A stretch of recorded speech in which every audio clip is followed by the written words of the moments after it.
Healing Conversations are brought to you by acoustichealth.com. The guests and topics discussed on the show will uplift, inspire, and empower you to co-create a beautiful life and a new earth. These healing conversations help you discover and step into your power, your passion, and your purpose. The speakers in this series are new paradigm thinkers, healers, and spiritual teachers with ancient wisdom and cosmic knowledge to share during this great shift of the ages and beyond. MP3s and transcripts are available for the entire series, along with a season event pass to online healing retreats. Visit acoustichealth.com and click on Radio Show. Many blessings and abundance for all.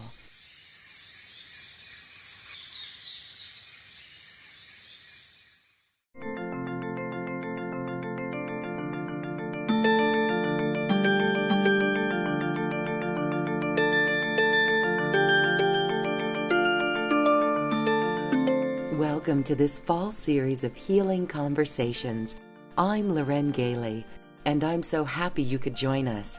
These healing conversations will inspire, uplift, and empower your life. Listen in to the 24 great speakers this season. For MP3s and transcripts, please visit acoustichealth.com and click on Radio Show. Sit back and journey with us in this healing conversation. This is show number 16 in the fall series of 2012. And today we are talking about the world's sacred sites and consciousness. My guest is Freddy Silva, one of the world's foremost authorities on crop circles and sacred sites, and a leading researcher of the interaction between the world's ancient temples and consciousness. He is best-selling author of Secrets in the Fields and director of several documentaries. He lectures across the world and has been featured in numerous documentaries on cable television and more.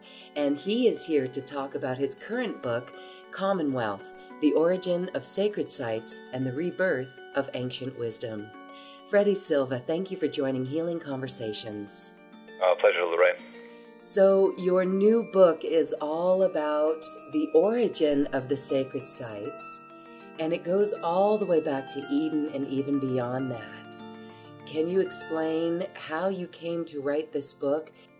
Yeah, I'd spent enough time traveling across these places around the world that at some point something just begins to rub off on you. And originally I'd started sort of getting sidetracked, and I got involved in researching crop circles. And then looking at some of the science behind those and realizing that they're so matched, the sacred sites, I sort of went back to my original passion, which was large upright rocks in the middle of nowhere, and began to wonder, where does our concept of sacred sites come from? I mean, why are they even sacred? Is there a difference to the air quality or the energetic quality around them that makes them so? And I really wasn't sort of prepared for the size of the research that went into it, because once I began to look at old texts from southern India through Central America and also in Egypt, I began to realize that there was a sort of synchronicity behind all of these people who supposedly never spoke to each other thousands of years ago. And they're all pretty adamant in that when about 9000 BC, there was a huge flood that took over the world. And there were groups of people who were described as adepts of the temple, who were instructed to rebuild the former mansions of the gods. These are the things that we call temples. And I was very much surprised to find out that all of these peoples never really considered the temple to be sort of physical objects, like you and I would go, say, to a pyramid. And, you'd appreciate the stones, the columns, and everything else, but to them, the temple was very much a living organism. It's first seen and then it's felt. And that got me wondering as to why it was that they said that. And once I began to go back even further to about 15,000 BC, it was quite obvious that what was going on was that all of these places were built in a certain way that does alter the local energetic environment. And this energetic environment being electromagnetic by nature, it also begins to have its effect on you, because we are all electromagnetic beings. We're full of water, full of electricity. And so there's a corresponding effect between these temples and the human body, and modern science has now finally come to the conclusion, using very expensive equipment, that these places do exhibit certain changes, fundamental changes in the local geomagnetic field, which do hamper your state of awareness. And to some point, they do also account for the high history of healing at all of these sites. So this is why I sort of began to look at these places as living organisms and sort of try to appreciate why we go on pilgrimage to these sites, because we obviously, our bodies are crying for a certain connection, something that's missing inside us. And it's the temples that seem to have the necessary ingredients that allow us to have this interchange with the spirit of place, where we either have altered states of consciousness or we even receive healings. So they're very dramatic things and certainly not meant to be taken lightly. When you call it a living organism, there's also orbs that appear at these sites. Have you been able to understand more about orbs and what they are?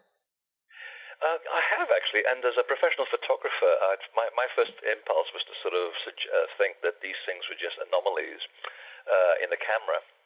But I couldn't explain why it was that they would appear in certain locations and not others, and also under certain conditions. And I was very privileged early on to meet but the guy who probably is the renowned expert on orbs, Mikhail Ledwith, and who, as an Irishman, lives in the wettest part of America, which is quite funny. And we got talking about it and discussing photo equipment and the way that modern flash especially is constructed, because the way that digital technology has improved over the years, it is able to capture a certain frequency of the light spectrum which we weren't able to do before. And it's in this spectrum that we are able to get all of these images on cameras.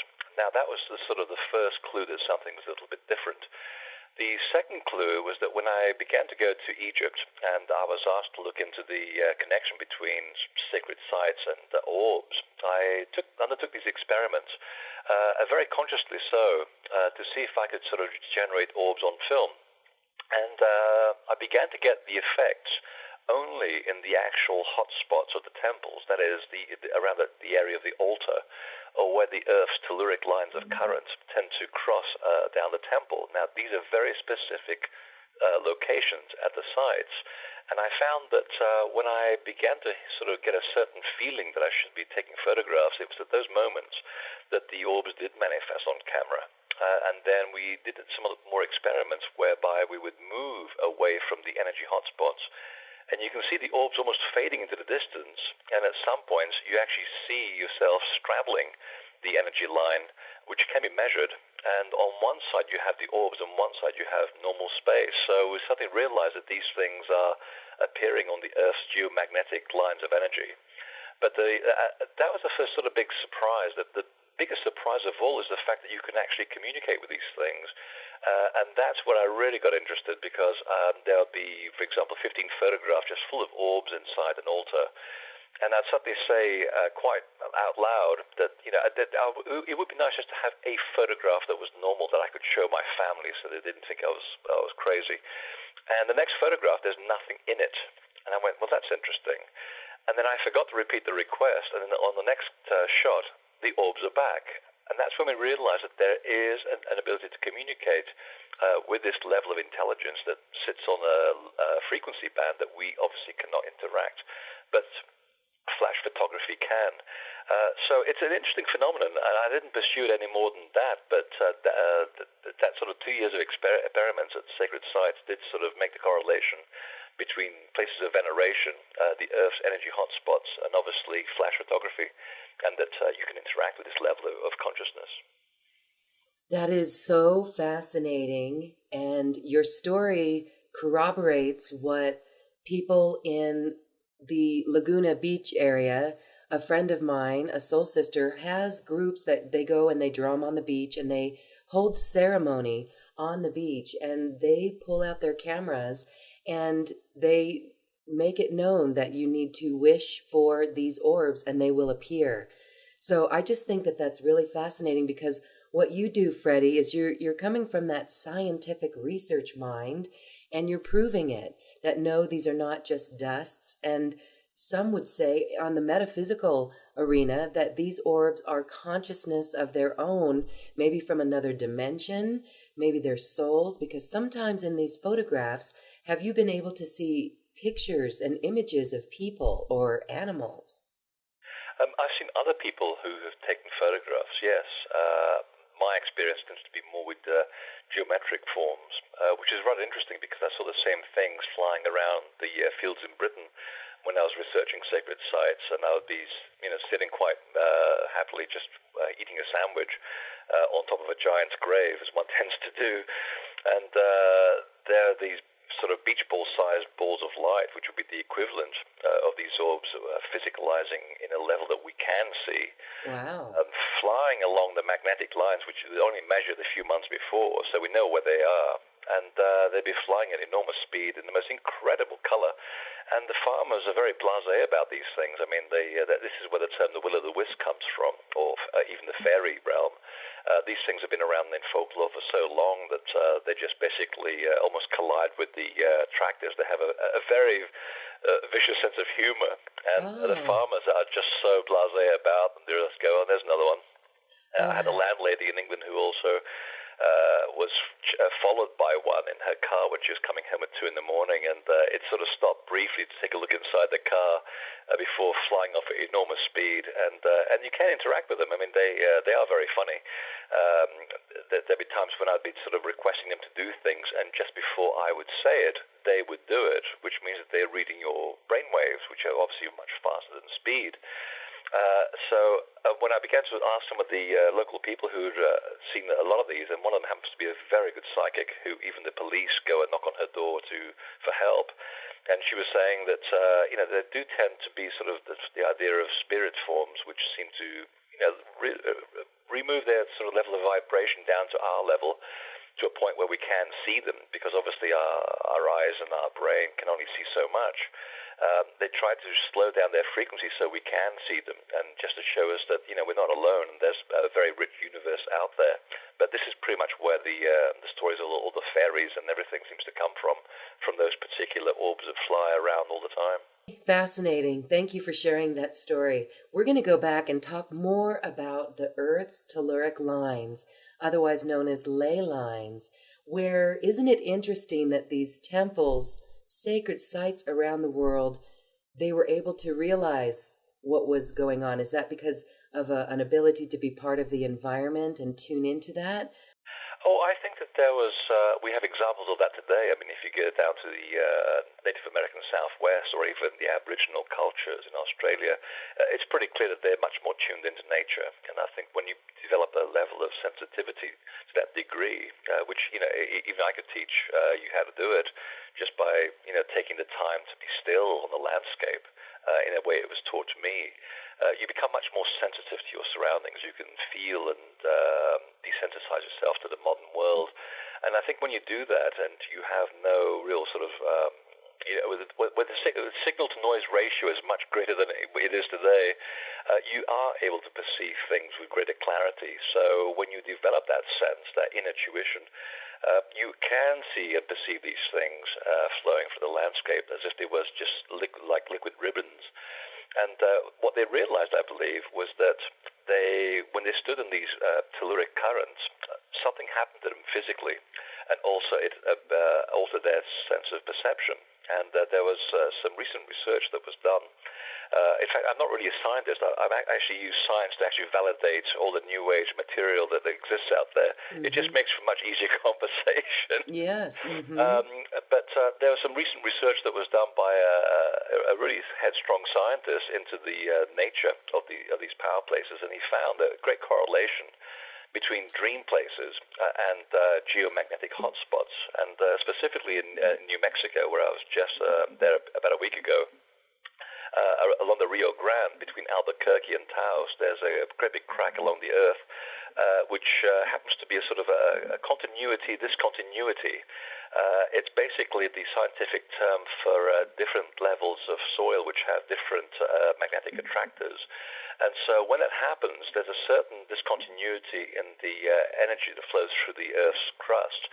And it's at those sites where the geomagnetic field is very much intensified. So if you and I go and stand on these spots and we become receptive to this energy, the two begin to work on each other. And what happens is it starts to work on your pineal gland. It starts to move all the iron that flows through the blood in your body, and also all the magnetite that's floating around in your skull. So if you put yourself in a state of receptivity, you are going to have an altered state of consciousness, a shamanic state, if you like. And it's not by surprise that all the petroglyph sites in the Southwest and also in Aboriginal cultures, they all happen to be exactly where these geomagnetic hotspots happen to be. So they knew this interaction took place, and they marked these places for us until such a time as we could sort of need help from the invisible universe. We could go to these sites, sit quietly, and receive information from this astral reference library.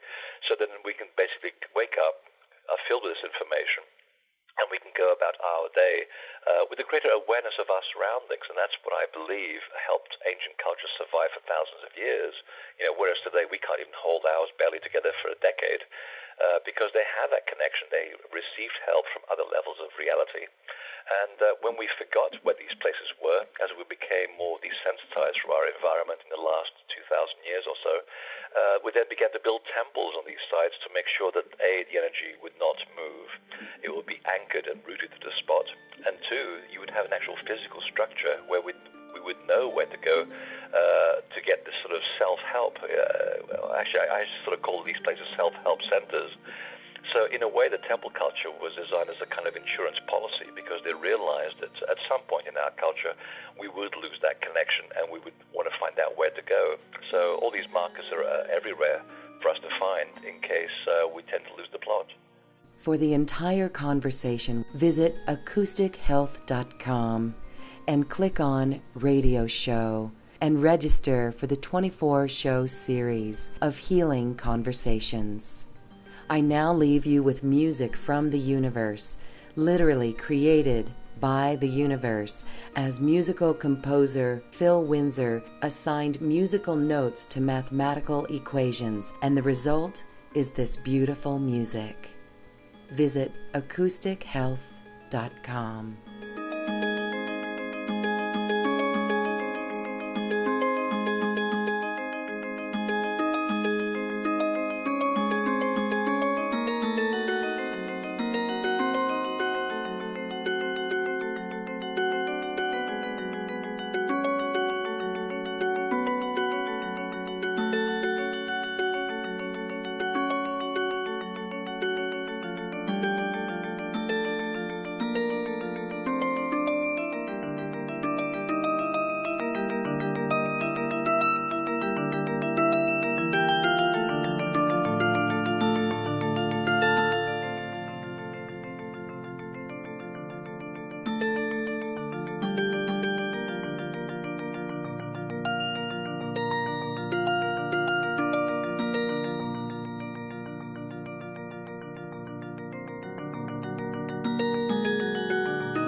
Healing Conversations are brought to you by acoustichealth.com. The guests and topics discussed on the show will uplift, inspire, and empower you to co-create a beautiful life and a new earth. These healing conversations help you discover and step into your power, your passion, and your purpose. The speakers in this series are new paradigm thinkers, healers, and spiritual teachers with ancient wisdom and cosmic knowledge to share during this great shift of the ages and beyond. MP3s and transcripts are available for the entire series, along with a season event pass to online healing retreats. Visit acoustichealth.com and click on Radio Show. Many blessings and abundance for all.